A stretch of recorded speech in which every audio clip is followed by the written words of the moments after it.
Because ಇವತ್ತು school start ಆಗುತ್ತೆ. And ಏನಂದರೆ ಒಂದು 3-4 ಡೇಸು ಸ್ಕೂಲ್ ಇರಲಿಲ್ಲ. ಹಾಗಾಗಿ ಮಕ್ಕಳಿಗೆ ಮನೆಯಲ್ಲೇ ರಿಸಲ್ಟ್ ಚೆನ್ನಾಗಿಲ್ಲ ಅಂತ ಹೇಳ್ಬಿಟ್ಟು ಅದನ್ನು ಬಿಟ್ಟು ಬೇರೆ 3 ಪೀಸ್ ಉಳಿದಿದೆ ನೋಡಿ ಇದರಲ್ಲಿ. ಆ್ಯಂಡ್ ಇದು 2 white. Hi friends, welcome back to my new vlog. Friends, ಎಲ್ಲರೂ ಹೇಗಿದ್ದೀರಾ? ಆ್ಯಂಡ್ ಸೂಪರ್ ಆಗಿದ್ದೀರಾ? ನಾನು ಕೂಡ ತುಂಬಾ ಚೆನ್ನಾಗಿದ್ದೀನಿ. ಹಾಗೆ ನೀವು ಕೂಡ ತುಂಬ ಚೆನ್ನಾಗಿದ್ದೀರಾ ಅಂತ ಅಂದ್ಕೊಂಡಿದ್ದೀನಿ. ಸೊ ನಾನು ಇವಾಗ ಬೆಳಗ್ಗೆಯಿಂದ ಬ್ಲಾಗ್ ಸ್ಟಾರ್ಟ್ ಮಾಡ್ತಾ ಇದ್ದೀನಿ. ಸೊ ಇವಾಗ ಟೈಮ್ ಬಂದುಬಿಟ್ಟು 10:30 ಆಗ್ತಾಯಿದೆ. ಸೊ ಹಾಗಾಗಿ 10:30ಇಂದ ಬ್ಲಾಗ್ ಸ್ಟಾರ್ಟ್ ಆಗ್ತಾಯಿದೆ. ಸೊ ಇವತ್ತು ಬೆಳಗ್ಗೆ ನಾನು ಬೇಗ ಎದ್ದಿದ್ದೆ ಬಿಕಾಸ್ ಇವತ್ತು ಸ್ಕೂಲ್ ಸ್ಟಾರ್ಟ್ ಆಗುತ್ತೆ. ಆ್ಯಂಡ್ ಏನಂದರೆ ಒಂದು 3-4 ಡೇಸು ಸ್ಕೂಲ್ ಇರಲಿಲ್ಲ. ಹಾಗಾಗಿ ಮಕ್ಕಳಿಗೆ ಮನೆಯಲ್ಲೇ ಇರಿಸ್ಕೊಂಡಿದ್ದೆ. ಆ್ಯಂಡ್ ಊರಿಗೆ ಕೂಡ 2 ಡೇಸ್ ಹೋಗಿ ಬಂದೆ. ಹಾಗಾಗಿ ಇವತ್ತು ಸ್ಕೂಲ್ ಸ್ಟಾರ್ಟ್ ಆಯಿತು. ಆ್ಯಂಡ್ ಅವರು ಇವತ್ತು ಬೆಳಿಗ್ಗೆ ಹೇಳಬೇಕು ಅಂದರೆ 8:30ಗೇನೋ ಎದ್ದರು. ಬಟ್ 9 o'clockಗೆ ಬಸ್ ಇರೋದ್ರಿಂದ ಬೇಗ ಬೇಗ ಪಟ ಅಂತ ಹೇಳ್ಬಿಟ್ಟು ಅವ್ರನ್ನ ರೆಡಿ ಮಾಡಿ, ಆ್ಯಂಡ್ ನಾನು ಕೂಡ ಅಡುಗೆ ಮಾಡಿ ಅವ್ರನ್ನ ತಿನ್ನಿಸಿ ಡಬ್ಬಿಗೆ ಹಾಕಿ ಕಳಿಸಿದ್ದೀನಿ. ಅಂದರೆ ಕಂಟಿನ್ಯೂಸ್ ಆಗಿ ಸ್ಕೂಲ್ ಇತ್ತು ಅಂದರೆ ಅಷ್ಟೊಂದು ಏನು ಅನಿಸಲ್ಲ. ಈಗ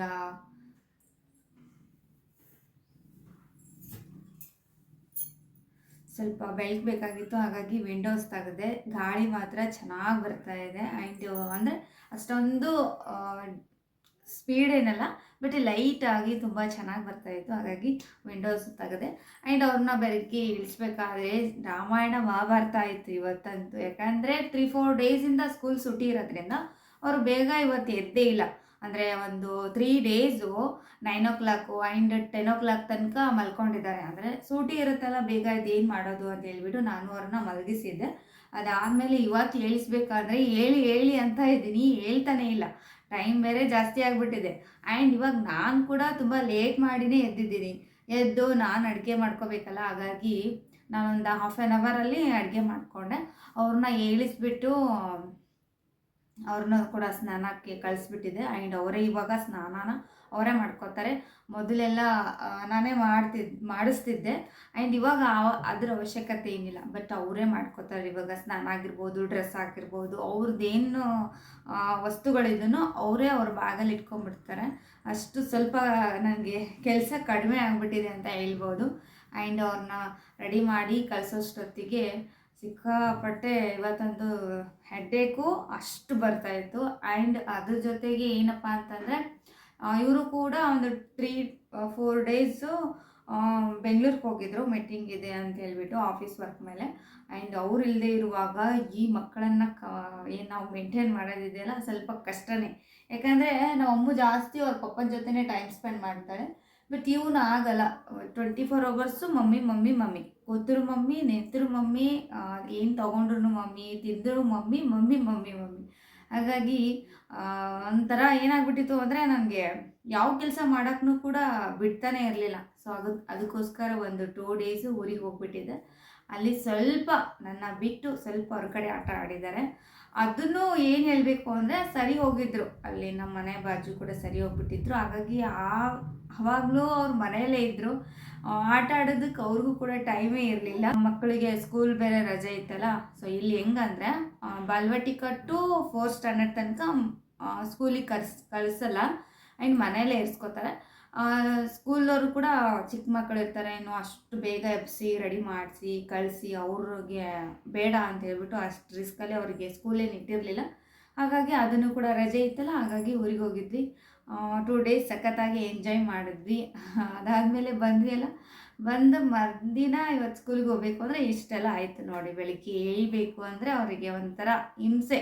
ಇವತ್ತು ಸ್ಕೂಲು ರಜೆ ಇರಬೇಕಾಗಿತ್ತು ಅಂತ ಅವರಿಗೆ 3 ಡೇಸಿಂದ ರಜೆನೇ ಕೊಟ್ಟಿದ್ದಾರೆ. ಮತ್ತು ತಿರ್ಗಾ ರಜೆ ಅಂದರೆ ಅದು ಹೆಂಗೆ ಕೊಡ್ತಾರೆ. ಹಾಗಾಗಿ ಅವ್ರನ್ನ ಹೆಂಗೋ ಒಂದು ಮಾಡಿಬಿಟ್ಟು ಸ್ಕೂಲಿಗೆ ಕಳಿಸಿದ್ದೀನಿ.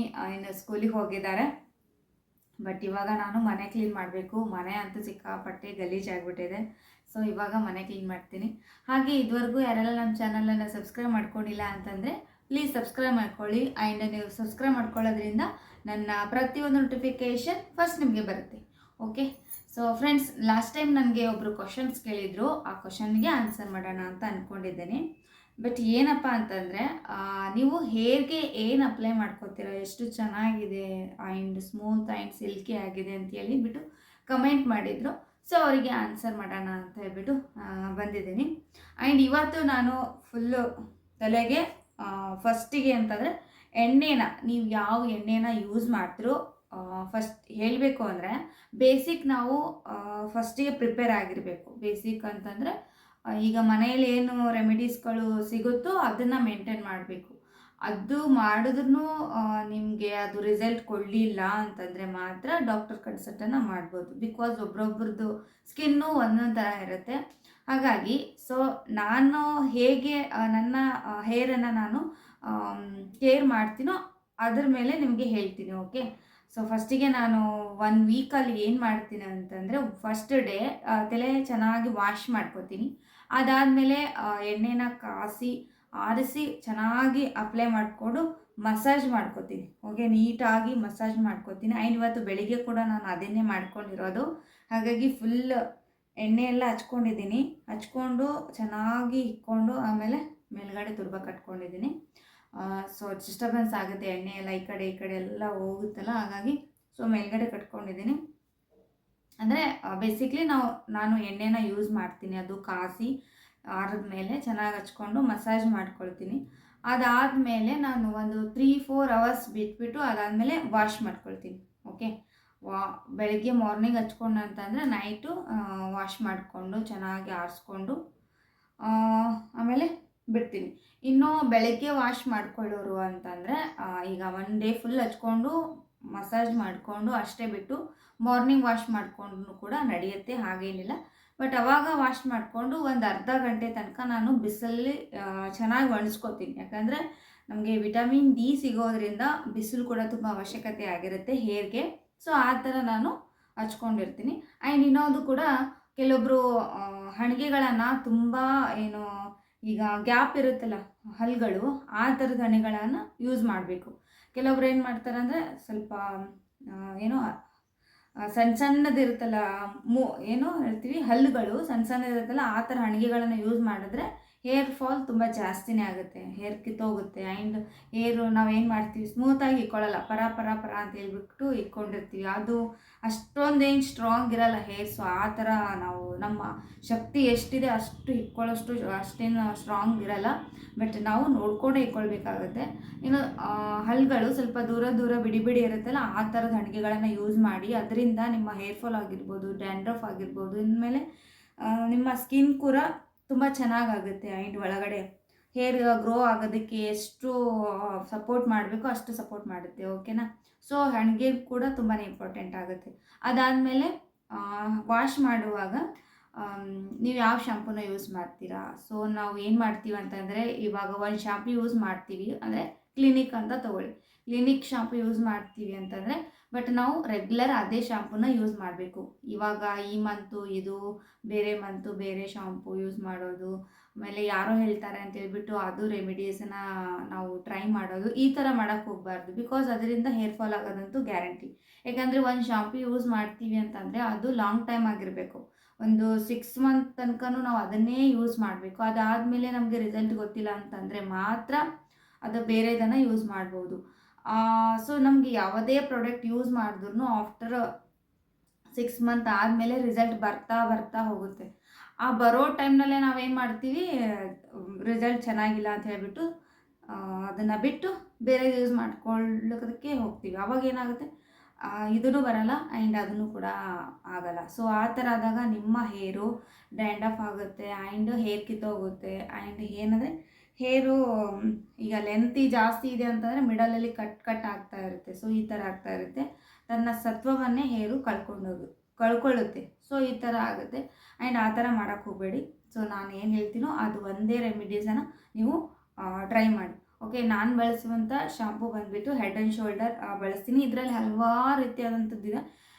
ನೀಮ್ ಇದೆ ಆ್ಯಂಡ್ ಪುದೀನ ಇದೆ. ಸೊ ಮತ್ತು ಬಹಳಷ್ಟು ಹೆಡ್ ಆ್ಯಂಡ್ ಶೋಲ್ಡರ್ಸ್ ಇದೆ. ಸೊ ಅದರಲ್ಲಿ ನೀವು ಯಾವಾಗ ಬೇಕಾದರೂ ಕೂಡ ಯೂಸ್ ಮಾಡ್ಬೋದು.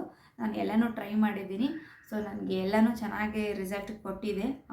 ಡ್ಯಾಂಡ್ರಫ್ ಏನಾಗಿಲ್ಲ ಆ್ಯಂಡ್ ಹೇರ್ ಫಾಲ್ ಕೂಡ ಆಗಿಲ್ಲ. ಸೊ ಹಾಗಾಗಿ ಅದನ್ನು ನಾನು ಸಜೆಷನ್ ಮಾಡ್ತಾಯಿದ್ದೀನಿ. ಹಾಗೆ ನಿಮ್ಗೆ ಅಷ್ಟೊಂದು ಇನ್ನೂ ಗೊತ್ತಾಗ್ತಿಲ್ಲ ಅಂತಂದರೆ ನಾನು ಹೇರ್ ಬಗ್ಗೆ ಕೆಲವೊಂದಷ್ಟು ವೀಡಿಯೋಸ್ಗಳನ್ನು ಮಾಡಿದ್ದೀನಿ ಬ್ಯಾಕು, ಅದನ್ನು ನೀವು ನೋಡಿ ಫಾಲೋ ಮಾಡ್ಬೋದು. ಓಕೆ, ಹಾಗಾಗಿ ಸೊ ಇಷ್ಟು ನಾನು ಬಳಸುವಂಥ ನಾರ್ಮಲ್ ಆಗಿರುವಂಥ ದಿನದಲ್ಲಿ ಹೇರ್ ಕೇರಿಂಗ್ ಬಗ್ಗೆ ಅಂತ ಹೇಳ್ತಾ ಇದ್ದೀನಿ. ಓಕೆ, ಆಮೇಲೆ ಕೆಲವೊಬ್ಬರು ತಲೆನ 2 ಡೇಸಿಗೆ ಒಂದ್ಸರಿ ಇಕ್ತಾರೆ. ಸೊ ನಾನು ಕೂಡ ಗೊತ್ತಿರಲಿಲ್ಲ, ಹೀಗೆ ಒಬ್ರು ಹೇಳಿದರು, ಅವ್ರ ಮೇಲೆ ತಿಳ್ಕೊಂಡು ನಾನು ಹೇಳ್ತಾ ಇದ್ದೀನಿ. ಬಟ್ ಆ ಥರ ಮಾಡೋಕ್ಕೆ ಹೋಗಬೇಡಿ. ಡೈಲಿ ಒಂದು ಸರಿನಾದರೂ ತಲೆ ಬಾಚಲೇಬೇಕು. ಆ್ಯಂಡು ಕೆಲವರು 2 ಟೈಮ್ಸ್ ಬಾಚ್ತಾರೆ, ಅದು ಇನ್ನೂ better. Okay, morning and night 2 time ಬಾಚ್ತಾರೆ, ಅದು ಇನ್ನೂ ಬೆಟರ್. ಆ್ಯಂಡ್ ಬಾಚೋದೇ ಇಲ್ವಂತೆ ಕೆಲವೊಂದಿಷ್ಟು ಜನ, 2 ಡೇಸಿಗೆ ಒಂದ್ಸರಿ 3 ಡೇಸಿಗೆ ಒಂದ್ಸರಿ ಬಾಚ್ತಾರಂತೆ. ಆ ಥರ ಮಾಡೋಕ್ಕೆ ಹೋಗಬೇಡಿ. ಆ ಥರ ಮಾಡೋದ್ರಿಂದ ನಿಮ್ಮ ಹೇರ್ ಫಾಲ್ ಅಂತೂ ಹಾಗೇ ಆಗುತ್ತೆ.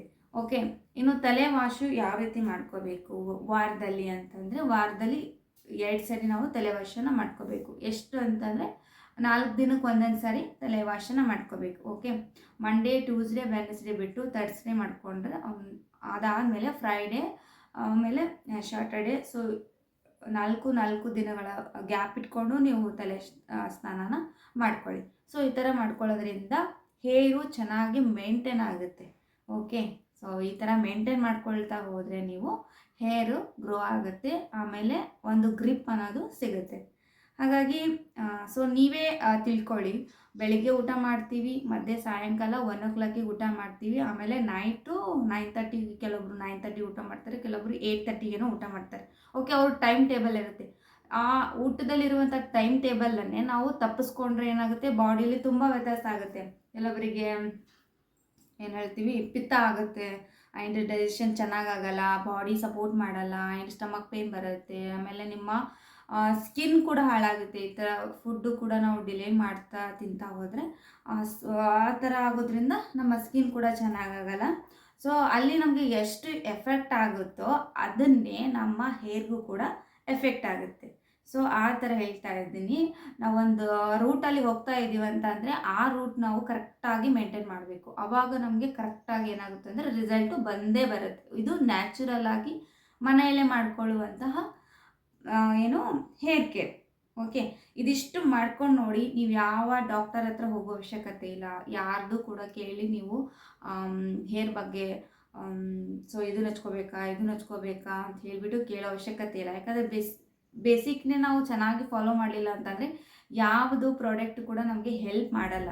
ಓಕೆ, ಇನ್ನು ಪ್ರಾಡಕ್ಟ್ಗಳ ಹೇಳಿದ್ದೀನಲ್ಲ, ಪ್ರಾಡಕ್ಟ್ ಅಂತಂದರೆ ನೀವು ಮತ್ತೆ ಚೇಂಜ್ ಮಾಡೋಕ್ಕೆ ಹೋಗಬೇಡಿ, ಒಂದನ್ನೇ ಬೆಳೆಸಿ. ಯಾಕಂದರೆ ಎಲ್ಲ ಪ್ರಾಡಕ್ಟ್ಗಳು ನಮ್ಮ ಹೆಲ್ತಿಗಾಗೆ ಬಂದಿರುತ್ತೆ. ಹಾಗಾಗಿ ಕೆಲವೊಬ್ಬರು ಸ್ಕಿನ್ ಸ್ಟೋನಿಗೆ ಮ್ಯಾಚ್ ಆಗಂತೂ ಮಾತ್ರ ಡಿಫ್ರೆಂಟಾಗಿ ಯೂಸ್ ಮಾಡ್ತಾ ಹೋಗ್ತಾ ಇರ್ತಾರೆ. ಸೊ ಹಾಗಾಗಿ ಈಗ ನನ್ನ ಸ್ಕಿನ್ ಟೋನ್ಗೆ ನಾನು ಹೆಡ್ ಆ್ಯಂಡ್ ಶೋಲ್ಡರ್ ಯೂಸ್ ಮಾಡಿದ್ರೆ, ಕೆಲವೊಬ್ಬರು ಕ್ಲಿನಿಕ್ ಪ್ಲಸ್ಸು, ಆಮೇಲೆ ಬ್ಲ್ಯಾಕ್ ಇನ್ನೊಂದು ಬರುತ್ತಲ್ಲ ಚಿಕ್ಕು, ಸೊ ಈ ಥರ ಯೂಸ್ ಮಾಡ್ತಾ ಹೋಗ್ತಾರೆ. ಬಟ್ ಅದರಲ್ಲಿ ಕೂಡ ತುಂಬ ಎಲ್ಲ ಮಿಕ್ಸ್ ಮಾಡಿರ್ತಾರೆ. ಬಟ್ ನಾನು ಹೇಳೋದು ಸ್ವಲ್ಪ ನ್ಯಾಚುರಲ್ ಆಗಿ ಇರಲಿ ಅಂತ ಹೇಳ್ಬಿಟ್ಟು ಹೇಳ್ತಾ ಇದ್ದೀನಿ. ಇನ್ನು ಅದರ್ವೈಸ್ ಬಂದುಬಿಟ್ರೆ ಸೊ ನಾರ್ಮಲಾಗಿ ಸೊ ಇಷ್ಟು ಸ್ಕಿನ್ ಕೇರ್ ಬಗ್ಗೆ. ಆ್ಯಂಡ್ ಸ್ಕಿನ್ನು ಅಂತಂದರೆ ನಮ್ಮ ಸ್ಕಿನ್ನು ಆಲ್ ಸ್ಕಿನ್ಗೆ ನಾವು ಪ್ರೊಟೆಕ್ಟ್ ಮಾಡಬೇಕಾಗುತ್ತೆ. ಓಕೆ, ಸೊ ಇದು ಹೇರ್ ಕೇರ್ ಬಗ್ಗೆ ಕೆಲವೊಂದು ಚಿಕ್ಕ ಪುಟ್ಟ ಐಡಿಯಾಸ್ಗಳನ್ನು ನಾನು ಶೇರ್ ಮಾಡಿದ್ದೀನಿ ಅಷ್ಟೇ. ಇದಿಷ್ಟು ಯೂಸ್ ಮಾಡಿ ಅದಾದಮೇಲೂ ಕೂಡ ನಿಮಗೆ ವರ್ಕ್ ಆಗಿಲ್ಲ ಅಂತಂದಾಗ ಮಾತ್ರ ನಾವು ಕೆಲವೊಂದು ಹೋಮ್ ರೆಮಿಡೀಸ್ಗಳನ್ನೆಲ್ಲ ಟ್ರೈ ಮಾಡ್ಬೋದು ಮನೆಯಲ್ಲಿ. ಕೆಲವೊಂದು ಏನಂದರೆ ಈಗ ಅಲೋವೆರಾ ಜೆಲ್ ಇರುತ್ತಲ್ಲ, ಅಲೋವೆರಾ ಜೆಲ್ಲನ್ನು ಅರಿಶಿನಲ್ಲಿ ಮಿಕ್ಸ್ ಮಾಡಿಕೊಂಡು ತಲೆಗೆ ಅಪ್ಲೈ ಮಾಡ್ಕೊಳ್ಳೋದು, ಈ ಥರ ಎಲ್ಲ ಅದು ನೆಕ್ಸ್ಟ್ ಪಾರ್ಟಲ್ಲಿ ಬರುತ್ತೆ. ಓಕೆ, ಫಸ್ಟ್ ಪಾರ್ಟ್ ಬಂದುಬಿಟ್ಟು ನೀಟಾಗಿ ಮೇಂಟೈನ್ ಮಾಡೋದು. ಸೊ ಇಷ್ಟು ಮಾಡಿದ್ರೆ ಸಾಕು, ನಮ್ಮ ಹೇರು ತುಂಬ ಚೆನ್ನಾಗಿ ಗ್ರೋ ಆಗುತ್ತೆ, ಆ್ಯಂಡ್ ಶೈನಿ ಆಗಿರುತ್ತೆ, ಆ್ಯಂಡ್ ಸಿಲ್ಕಿ ಆಗಿರುತ್ತೆ, ಚೆನ್ನಾಗಿರುತ್ತೆ. ಓಕೆ, ಇನ್ನೂ ಒಂದು ಏನಪ್ಪ ಅಂತಂದರೆ ಹೇರ್ ಕೇರ್ ಬಗ್ಗೆ ಇನ್ನೊಬ್ಬರು ಏನೋ ಕೇಳಿದ್ರು. ಆ್ಯಂಡ್ ಸೊ ಯಾಕೋ ನನಗೆ ಅದು ನೆನಪು ಬರ್ತಾ ಇಲ್ಲ. ಹಾಗೆ ಒಂದಿಷ್ಟು ಜನ ಏನು ಕೇಳಿದರು ಅಂದರೆ, ನೀವು ಯಾವ ಎಣ್ಣೆನ ಅಪ್ಲೈ ಮಾಡ್ಕೋತೀರ ಅದನ್ನು ವಿಡಿಯೋ ಮಾಡಿ ಅಂತ ಹೇಳ್ಬಿಟ್ಟು ಲಾಸ್ಟು ಬ್ಯಾಕ್ ಎಷ್ಟೋ ಜನ ಕೇಳಿದರು, ಬಟ್ ನನಗೆ ವಿಡಿಯೋ ಮಾಡೋಕ್ಕಾಗಿಲ್ಲ. ನೋಡ್ತಾ ಇದ್ದೀರಲ್ಲ, ಈ ಮಂತು ನಾನು ಮನೆಯಲ್ಲೇ ಇಲ್ಲ. ಕೆಲವೊಂದು ಟ್ರಿಪ್ಗಳು, ಆಮೇಲೆ ಕೆಲವೊಂದು ಔಟ್ಸೈಡ್ ಹೊರಗಡೆ ಹೋಗೋದು, ಆಮೇಲೆ ಕೆಲವೊಂದು ಪರ್ಸ್ನಲ್ ಕೆಲಸಗಳು, ಅವ್ರದ್ದು ಮಕ್ಕಳದ್ದು ಕೆಲವೊಂದು ಚಿಕ್ಕ ಪುಟ್ಟ ಕೆಲಸ, ಈ ಥರ ಮಾಡೋದ್ರಲ್ಲೇ ಟೈಮ್ ಹೋಗ್ಬಿಡ್ತಾಯಿತ್ತು. ಹಾಗಾಗಿ ಸೊ ಇವಾಗ ನಾನು ನೆಕ್ಸ್ಟ್ ಟೈಮ್ ನಿಮಗೆ ಇಷ್ಟ ಆದರೆ ಮಾಡು ಅಂದರೆ ಆ ಆಯಿಲನ್ನು ಮಾಡಿ ತೋರಿಸ್ಬೇಕು ಅಂತ ಅಂದ್ಕೊಂಡಿದ್ದೀನಿ. ಸೊ ಓಕೆ, ಹಾಗಾಗಿ ಇದಿಷ್ಟು ಮೇಂಟೈನ್ ಮಾಡಿ ನಿಮ್ಮ ಹೇರ್ ಫಾಲ್ ಆಗೋದೇ ಇಲ್ಲ. ಆರಾಮ್ಸೆಯಾಗಿ ನೀವು ಚೆನ್ನಾಗಿ ಇನ್ನೊಂದು ಏನಂದರೆ ಮೇನ್ ಇಂಪಾರ್ಟೆಂಟ್ ಹೇಳ್ತೀನಿ, ಖುಷಿಯಾಗಿರಬೇಕು ಮನುಷ್ಯ, ಯಾವಾಗಲೂ ಸಂತೋಷವಾಗಿರಬೇಕು. ಆವಾಗ ನಮ್ಮ ಹೇರ್ ಅನ್ನೋದು ಚೆನ್ನಾಗಿ ಗ್ರೋ ಆಗುತ್ತೆ. ಬಿಕಾಸ್ ನಾವು ಎಷ್ಟೇ ಟೆನ್ಷನಲ್ಲಿದ್ದರೂ ನಾವು ಖುಷಿ ಹೆಂಗೆ ಬರುತ್ತೆ ಅಂತ ಕೇಳ್ಬೋದು. ಯಾಕಂದರೆ ಕೆಲವೊಂದಷ್ಟು ಜನ ಏನು ಮಾಡ್ತಾರೆ ಅಂತಂದರೆ, ನೀವು ಸುಮ್ಮನೆ ಇರ್ತೀರ, ಅವಾಗ ಏನು ಕೇಳ್ತಾರೆ, ಹೇರು ಎಷ್ಟು ದಪ್ಪ ಇತ್ತು, ಎಷ್ಟು ತೆಳ್ಳಗಾಗ್ಬಿಟ್ಟಿದೆ, ಆ್ಯಂಡ್ ನಿನ್ನ ಹೇರು ತುಂಬ ಬ್ಲ್ಯಾಕ್ ಇತ್ತು ಆ್ಯಂಡ್ ವೈಟ್ ಆಗ್ತಾ ಇದೆ, ವೈಟ್ ಹೇರ್ಸ್ ಎಲ್ಲ ಬರ್ತಾ ಇದೆ, ಆ್ಯಂಡ್ ಲೆಂತಿ ಇತ್ತು ಶಾರ್ಟ್ ಆಗ್ತಾ ಇದೆ, ಉದುರುತ್ತಾ ಇದೆ ಅಂತ ಹೇಳ್ಬಿಟ್ಟು, ಆಮೇಲೆ ನಿಮಗೆ ಸಿಕ್ಕಾಪಟ್ಟೆ ಡ್ಯಾಂಡ್ರಫ್ ಇದೆ ಅಂಥೇಳಿ ಕೇಳ್ತಿರ್ತಾರೆ. ಬಟ್ ಅವಾಗ ನಾವು ಟೆನ್ಷನ್ ಮಾಡ್ಕೋಬಾರ್ದು. ಬಿಕಾಸ್ ಅದು ನಮ್ಮ ದೇಹಕ್ಕೆ ಸಂಬಂಧಪಟ್ಟಿರೋದಾಗಿರುತ್ತೆ. ಕೆಲವೊಂದು ನಮ್ಮ ಹಾರ್ಮೋನ್ಸ್ಗಳ ವ್ಯತ್ಯಾಸಗಳಿಂದ ಕೂಡ ನಮಗೆ ಈ ಥರ ಹೇರ್ ಫಾಲ್ ಆಗೋದು, ಡ್ಯಾಂಡ್ರಫ್ ಆಗೋದು, ಆ್ಯಂಡ್ ಮೆಂಟಲಿ ಟ್ರಸ್ಟಿಂದ ಕೂಡ ನಮಗೆ ಈ ಥರ ಆಗ್ತಾ ಇರುತ್ತೆ. ಬಟ್ ಅದು ನಮ್ಮ ದೇಹಕ್ಕೆ ಸಂಬಂಧಪಟ್ಟಿರೋದ್ರಿಂದ ಬೇರೆ ಇದಿಷ್ಟು ಅಲ್ಲದೆ ಅವರಿಷ್ಟು ಹೇಳಿರ್ತಾರೆ, ಅದಿಷ್ಟು ಇದಿಷ್ಟು ಎಲ್ಲ ಸೇರ್ಕೊಂಡು ನಾವು ಯೋಚನೆ ಮಾಡೋದಕ್ಕೆ ಟ್ರೈ ಮಾಡ್ತೀವಿ. ಆ್ಯಂಡ್ ನಮ್ಮ ಹ್ಯಾಪಿನೆಸ್ ಕೂಡ ಅಲ್ಲೇ ನಾವು ಕಳ್ಕೊಂಡ್ಬಿಡ್ತೀವಿ. ಯಾರು ಏನೇ ಹೇಳಿದ್ರು ನೀವು ಮೊದಲು ಹೇಗಿರ್ತೀರೋ ಆ್ಯಂಡ್ ಇವಾಗಲೂ ಕೂಡ ಹಾಗೇ ಇರಿ, ಆ್ಯಂಡ್ ಅಲ್ಲಿ ನಮಗೆ ಇನ್ಕ್ರೀಸ್ ಆಗ್ತಾ ಹೋಗುತ್ತೆ. ಓಕೆ, ಸೊ ಮೊದಲಿಗೆ ಖುಷಿಯಾಗಿರಬೇಕು. ಎಷ್ಟೇ ಕೆಲಸದ ಭಾರ ಇದ್ರೂ ಕೂಡ ಆರಾಮ್ಸೆಯಾಗಿ ಬಗೆಹರಿಸ್ಕೊಳ್ಳಿ. ಅದರಿಂದ ಏನಾಗುತ್ತೆ ಅಂದರೆ ಅರ್ಧ ಟೆನ್ಷನ್ ಫ್ರೀ ಆಗ್ತೀರಾ, ಅಲ್ಲಿಗೆ ನಿಮ್ಮ ಹೇರ್ ಫಾಲು ಕೂಡ ಅರ್ಧಕ್ಕರ್ಧ ಆಗೋದಿಲ್ಲ. ಸೊ ಅದು ಬೇಸಿಕ್ಲಿ ನಾವು ಮಾಡ್ಕೊಂಡಿರೋದು. ಅದನ್ನು ಬಿಟ್ಟು ಬೇರೆ ಈಗ 1000 ರೂಪಾಯಿ ಕೊಟ್ಟು ನಾವು ಎಣ್ಣೆನ ತೊಗೊಂಡ್ಬಂದು ಹಚ್ಕೊಳ್ಳೋದು, ಅಥವಾ ದೊಡ್ಡ ದೊಡ್ಡ ಡಾಕ್ಟರ್ ಕನ್ಸಲ್ಟ್ ಮಾಡಿ ಅದರಿಂದ ನಾವು ಹೇರನ್ನು ಗ್ರೋ ಮಾಡ್ಕೋತೀವಿ ಅನ್ನೋದಾದರೆ ಅದು ಖಂಡಿತ ತಪ್ಪು. ಇದನ್ನು ಮಾತ್ರ ಮಾಡೋಕ್ಕೆ ಹೋಗ್ಬಿಡಿ. ಯಾಕಂದರೆ ದುಡ್ಡು ಕೂಡ ವೇಸ್ಟ್ ಆಗುತ್ತೆ, ನಿಮಗೆ ಮನಃಶಾಂತಿನೇ ಇಲ್ಲ ಅಂದರೆ ಹೇರ್ ಕೂಡ ಗ್ರೋ ಆಗೋದಿಲ್ಲ. ಹಾಗಾಗಿ ಮೊದಲು ಮನಃಶಾಂತಿ ಇಟ್ಕೋಬೇಕು ಆ್ಯಂಡ್ ಖುಷಿಯಾಗಿರಬೇಕು. ಅದಾದಮೇಲೆ ನೀವು ನಿಮ್ಮ ಹೇರು ಗ್ರೋ ಆಗುತ್ತೆ. ಓಕೆ, ಸೊ ಹೇಳ್ತಾ ಹೋದರೆ ಸಾಕಷ್ಟಿದೆ. ಆ್ಯಂಡ್ ಎಷ್ಟೇ ಹೇಳಿದ್ರು ಟೆನ್ಷನ್ ಫ್ರೀ ಜೀವನ ಅಂತೂ ಇರೋದಿಲ್ಲ. ಬಟ್ ಅದರಲ್ಲೂ ಕೂಡ ನಾವು ಖುಷಿಯಾಗಿರಬೇಕು. ಸಮ್ಟೈಮ್ಸು ಇವಾಗ ಕೂದಲು ಉದುರ್ತಾ ಇದ್ದೀನ, ಉದುರಲಿ, ಮತ್ತೆ ಒಂದು ಸ್ವಲ್ಪ ದಿನ ಆದಮೇಲೆ ಗ್ರೋ ಆಗೇ ಆಗುತ್ತೆ ಅನ್ನೋದೊಂದು ಹೋಪ್ಸನ್ನು ಇಟ್ಕೊಂಡು ನೀವು ಇದ್ರಿ ಅಂತಂದರೆ ಗ್ರೋ ಅಂತೂ ಖಂಡಿತವಾಗ್ಲೂ ಆಗುತ್ತೆ. ಓಕೆ, ಸೊ ಇದು ಬರೆದಿಟ್ಕೊಳ್ಳಿ, 100% ಇದು ಸತ್ಯ. ಓಕೆ, ಇಷ್ಟು ಮಾಡಿ ಇದಾದ್ರೂ ಕೂಡ ನಮಗೆ ಗ್ರೋ ಆಗ್ತಾ ಇಲ್ಲ ಅಂತಂದಾಗ ಮಾತ್ರ ನಾವು ಕೆಲವೊಂದನ್ನು ಟ್ರೈ ಮಾಡಬೇಕು. ಓಕೆ, ಅದನ್ನು ಕೂಡ ಶೇರ್ ಮಾಡ್ತೀನಿ ನಿಮಗೆ. ಓಕೆ, ಸೊ ಇವಾಗ ನಾನು ಹೋಗಿ ಮನೆ ಕ್ಲೀನಿಂಗ್ ಮಾಡಿಕೊಂಡು ಅದಾದಮೇಲೆ ಮತ್ತೆ ಬಂದು ಸಿಗ್ತೀನಿ. ಫ್ರೆಂಡ್ಸ್, ಇನ್ನು ಮಂತ್ರಾಲಯಕ್ಕೆ ಹೋದಾಗ ನಾವು ಬರ್ತಾ ಅಂದವೇ ನಮ್ಮತ್ತೆ ಊರಲ್ಲಿ ಶಾಪಿಂಗ್ ಮಾಡಿದ್ವಿ. ಹಾಗಾಗಿ ಅಲ್ಲಿ ಜಾತ್ರೆ ನಡೀತಾ ಇತ್ತು. ಹಾಗಾಗಿ ಆ ಜಾತ್ರೆ ಟೈಮ್ನಲ್ಲಿ ನಾನು ಏನು ಶಾಪಿಂಗ್ ಮಾಡಿದ್ದೀನಿ ಅನ್ನೋದನ್ನು ತೋರಿಸ್ತೀನಿ. ಆ್ಯಂಡ್ ಇಲ್ಲಿ ಇದು ಬಂದುಬಿಟ್ಟು ಇದು ನಮ್ಮ ತಂಗಿ ತೊಗೊಂಡಿರೋದು. ಸೊ ಈ ಕಡೆ ಇಲ್ಲಿ ನಾನು ತೊಗೊಂಡಿರೋದು ಸ್ವಲ್ಪ ನಾನು ಕಡಿಮೆನೇ ತೊಗೊಂಡಿದ್ದೀನಿ. ಯಾಕಂದರೆ ಆಲ್ರೆಡಿ ನನ್ನ ಹತ್ರ ಸಿಕ್ಕಾಪಟ್ಟೆ ಈ ಕ್ಲಿಪ್ಸ್ಗಳೆಲ್ಲ ಇದೆ. ಹಾಗಾಗಿ ನಾನು ಕಡಿಮೆನೇ ತೊಗೊಂಡಿದ್ದೀನಿ ಇನ್ನು ಮಕ್ಕಳಿಗೆ ಆ್ಯಂಡ್ ನನಗೆ. ಸೊ ನಾನು ಏನೆಲ್ಲ ತೊಗೊಂಡಿದ್ದೀನಿ ಅನ್ನೋದನ್ನು ತೋರಿಸ್ತೀನಿ. ಓಕೆ, ಸೊ ಇವು ಬಂದುಬಿಟ್ಟು ಇದು 3 ಕ್ಲಿಪ್ ತೊಗೊಂಡಿದ್ದೀವಿ. 50 ರುಪೀಸ್ಗೆ 3 ಕ್ಲಿಪ್ಪು. ಇದು ವೈಟ್ ನನಗೆ ತುಂಬಾ ಇಷ್ಟ ಆಯಿತು. ನಾನು ಜಾಸ್ತಿ ವೈಟ್ ಸ್ಯಾರಿಗಳು, ವೈಟ್ ಡ್ರೆಸ್ಗಳನ್ನು ಹಾಕ್ಕೊಳ್ಳೋದ್ರಿಂದ ಸೊ ಇದು ಕ್ಲಿಪ್ ನನಗೆ ತುಂಬ ಇಷ್ಟ ಆಯಿತು. ಆ್ಯಂಡ್ ಇದು ಫ್ಲವರ್ ಎಲ್ಲ ಇದೆ, ಈಗೆಲ್ಲ ಟ್ರೆಂಡಿಂಗ್ ಇದೆ. ಹಾಗಾಗಿ ಇದೊಂದು ವೈಟ್ ಕಲರ್ನಲ್ಲಿ ಇರಲಿ ಅಂತ ಹೇಳ್ಬಿಟ್ಟು ಇದೊಂದು ತೊಗೊಂಡಿದ್ದೀನಿ. ಆ್ಯಂಡ್ ಸ್ಟಾರು, ಸೊ ಈ ಥರ ಸ್ಟಾರ್ ನಾನು ಹಾಕ್ಕೊಂಡಿರಲಿಲ್ಲ. ಇದು ನೋಡೋಣ ಹೆಂಗೆ ಅನಿಸುತ್ತೆ ಆ ಸಾರಿ ಮೇಲೆ ಅಂತ ಹೇಳ್ಕೊಂಡು ಇದನ್ನು ತೊಗೊಂಡಿದ್ದೀನಿ. ಆ್ಯಂಡ್ ಇದು ಹಾರ್ಟ್, ಇದು ಒಂಥರ ತುಂಬ ಚೆನ್ನಾಗಿದೆಯಲ್ಲ, ಆ್ಯಂಡ್ ಕ್ಯೂಟ್ ಆಗಿದೆ. ಆ್ಯಂಡ್ ನಮ್ಮಮ್ಮಗಂತೂ ಇದು ಹಾರ್ಟ್ ತುಂಬಾ ಇಷ್ಟ ಆಗಿಬಿಡ್ತು. ಸೊ ಹಾಗಾಗಿ ಇದು 3 ಕ್ಲಿಪ್ಪು 50 ರುಪೀಸು. ಆ್ಯಂಡ್ ಇದು ಬಟರ್ಫ್ಲೈ. ಈ ಬಟರ್ಫ್ಲೈ ನಾನು 2 ತೊಗೊಂಡಿದ್ದೀನಿ, ಒಂದು ಚಿಕ್ಕದು ಆ್ಯಂಡ್ ಒಂದು ದೊಡ್ಡದು. ಸೊ ಕ್ವಾಲಿಟಿ ಮಾತ್ರ ತುಂಬ ಚೆನ್ನಾಗಿದೆ. ಸೊ ಹಾಗಾಗಿ ಇದು 2 ತೊಗೊಂಡಿದ್ದೀನಿ. 20 ರುಪೀಸ್ ಆಯಿತು. ಆ್ಯಂಡ್ ಇದು ಚಿಕ್ಕ ಪುಟ್ಟಾಣಿದು ಕ್ಲಿಪ್ಸು ಸಿಕ್ಕಾಪಟ್ಟೆ ತೊಗೊಂಬಂದಿದ್ದೆ. ಅಮ್ಮು ಆಲ್ರೆಡಿ ಹಾಕ್ಕೊಂಡು 1-2-3 ಕಳೆದ್ಬಿಟ್ಟಿದ್ದಾಳೆ. ಸೊ ಎಷ್ಟಿದೆಯೋ ಅಷ್ಟೇ ತೋರಿಸ್ತಾ ಇದ್ದೀನಿ. ಇದು ಚಿಕ್ಕ ಚಿಕ್ಕದು ಅವಳಿಗೆ ಈ ಥರ ಹಾರ್ಟ್‌ದು ತುಂಬ ಇಷ್ಟ ಅಂತೆ. ಹಾಗಾಗಿ ಒಂದು 4 ಸೆಟ್ ಏನೋ ತೊಗೊಂಡು ಬಂದಿದ್ದೆ. ಬಟ್ ಆಲ್ರೆಡಿ ಈಗ 3 ಪೀಸ್ ಉಳಿದಿದೆ ನೋಡಿ ಇದರಲ್ಲಿ. ಆ್ಯಂಡ್ ಇದು 2 ವೈಟ್ ಫ್ಲವರ್ಸ್‌ದಿದೆ. ಆ್ಯಂಡ್ ಮೇನ್ ಇಂಪಾರ್ಟೆಂಟ್ ಅಂದರೆ ಇದು ಕ್ಲಿಪ್ ನನಗೆ ತುಂಬ ಇಷ್ಟ ಆಯಿತು. ಇದು 50 ರುಪೀಸ್‌ಗೆ ಇದು ಒಂದು ಸೆಟ್ ಬರುತ್ತೆ. ತೋರಿಸ್ತೀನಿ ನಿಮಗೆ ಆಲ್ರೆಡಿ. ಈಗ ಇದರಲ್ಲಿರುವಂಥದ್ದು ಆಲ್ರೆಡಿ ಒಂದು 4 ಪೀಸು ಅವಳು 2 ಪೀಸು ಕಳ್ಕೊಂಡಿದ್ದಾಳೆ. 2 ಪೀಸು ಇವಾಗ ಸ್ಕೂಲಿಗೆ ಹೋದಾಗ ಹಾಕ್ಕೊಂಡು ಹೋದ್ಲು. ಇದು ನೋಡೋದಕ್ಕೆ ಇಷ್ಟು ಪುಟಾಣಿ ಆಗಿದೆಯಲ್ಲ, ಚಿಕ್ಕ ಮಕ್ಕಳಿಗೆ ಎಷ್ಟು ಚೆನ್ನಾಗಿ ಅನಿಸುತ್ತೆ ಅಂದರೆ ನನಗಂತೂ ತುಂಬ ಇಷ್ಟ ಆಗ್ಬಿಡ್ತು. ಸೊ ಈ ಕ್ಲಿಪ್ಪು ನನಗೆ ತುಂಬ ಅಂದರೆ ಎಷ್ಟು ಇಷ್ಟ ಆಯಿತು ಅಂದರೆ ಅದರಲ್ಲೂ ತುಂಬ ಸ್ಟ್ರಾಂಗ್ ಇದೆ. ಒಂದು 2 3 ನಾವು ಕೂದಲನ್ನ ಇದರೊಳಗಡೆ ಹಾಕ್ಕೊಳ್ಬೋದು. ಜಾಸ್ತಿ ಕೂದಲ ಇಲ್ಲ ಅಂತ ಅನ್ನೋರಿಗೆ ಇದು ತುಂಬ ಚೆನ್ನಾಗಿ ಅನಿಸುತ್ತೆ. ಸೊ ನನಗೆ ಇದೆಲ್ಲ ನಡೆಯಲ್ಲ, ಯಾಕಂದರೆ ನನಗೆ ಜಾಸ್ತಿ ಏರ್ಸ್ ಇರೋದ್ರಿಂದ ಇದು ನಡೆಯಲ್ಲ. ಅಮ್ಮಗಂತ ತೊಗೊಂಡಿರೋದು ಪುಟಾಣಿದು ಎಷ್ಟು ಚೆನ್ನಾಗಿದೆ ನೋಡಿ. ನಂಗೆ ನೋಡಿದ ತಕ್ಷಣ ಇದನ್ನು ಫಸ್ಟ್ ತೊಗೊಂಡ್ಬಿಟ್ಟೆ. ಇದರಲ್ಲಿ ಒಂದು ಎಲ್ಲ ಕಲರ್ಸ್ನಲ್ಲಿರೋದು ಒಂದಿದೆ ಆ್ಯಂಡ್ ಗೋಲ್ಡನಲ್ಲಿ ಒಂದು 4 ಇತ್ತು. ಸೊ ಎಷ್ಟು ಉಳಿದಿದೆ. ಇದು ನಾನು ಮಾಡಿರುವಂಥದ್ದು ಶಾಪಿಂಗ್, ಚಿಕ್ಕ ಶಾಪಿಂಗು. ಆ್ಯಂಡ್ ಇದು ಬಂದುಬಿಟ್ಟು ನಮ್ಮ ತಂಗಿ ಮಾಡಿರೋದು ಶಾಪಿಂಗು. ನಮ್ಮ ಅಕ್ಕನ ಮಕ್ಕಳೆಲ್ಲ ಇದ್ದಾರಲ್ಲ, ಹಾಗಾಗಿ ಅವರಿಗೆ ಇದೊಂದು ಸೆಟ್ ತೊಗೊಂಡಿದ್ದಾಳೆ ನೋಡಿ. ಆಲ್ರೆಡಿ ನಂದು ಆಗಳೇ ಇಲ್ಲಿ ತೋರಿಸ್ತಿದ್ದೀನಲ್ವ, ಇದರಲ್ಲಿ ಒಂದು 4 ಪೀಸು ಹೋಗಿರೋದು ಇಲ್ಲಿ ಕರೆಕ್ಟಾಗಿದೆ. ಇನ್ನೂ ಇದು ಪ್ಯಾಕ್ ಓಪನ್ ಮಾಡಿಲ್ಲ.